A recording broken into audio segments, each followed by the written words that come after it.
2.5 minutes to Senator Kaine. In reverse order. Mr. President and my colleagues. Senator from Virginia.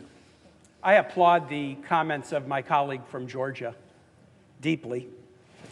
My first job after school was in Macon, Georgia, working for a federal judge, Lanier Anderson. And I learned a lot about integrity and a lot about law from him. I also learned some sad lessons that in the history of Georgia, and indeed Virginia and many states, so many people, especially people of color, have been disenfranchised over the course of our history. Our late friend, John Lewis, congressman from Georgia, was savagely beaten on Bloody Sunday just for marching for voting rights.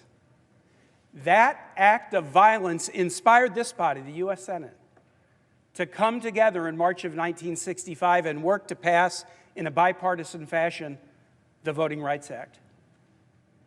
We should be coming together today after acts of violence as a United States Senate to affirm the votes of all who cast ballots in November.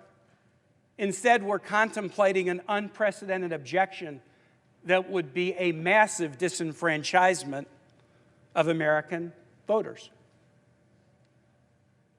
The Georgia result was very clear: a 12,000 vote margin, 2 certifications by Republican officials, 4 separate recounts and canvasses, 7 lawsuits, as in the other states.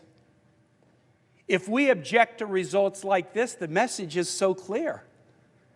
We are saying to states, no matter how secure and accurate your elections are, we'll gladly overthrow them if we don't like who you voted for.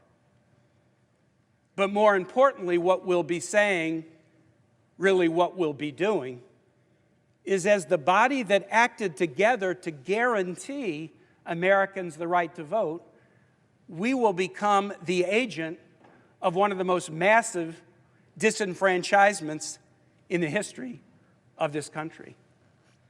So I urge all of my colleagues, please oppose these objections. Thank you, and I yield to my colleague from New Jersey. Senator from New Jersey.